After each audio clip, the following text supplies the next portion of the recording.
السلام عليكم.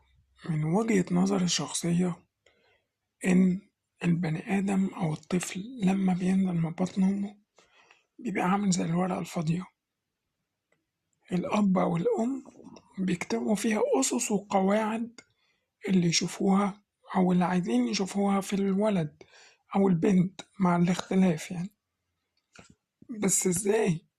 لما الولد يتم أسبوع بيتعمل حاجة اسمها أسبوع. تمام؟ طبعا السيدات الفاضلات اسمع كلام امك، ما اسمعش كلام انتوا بتقولوا ايه. بتقولوا ايه؟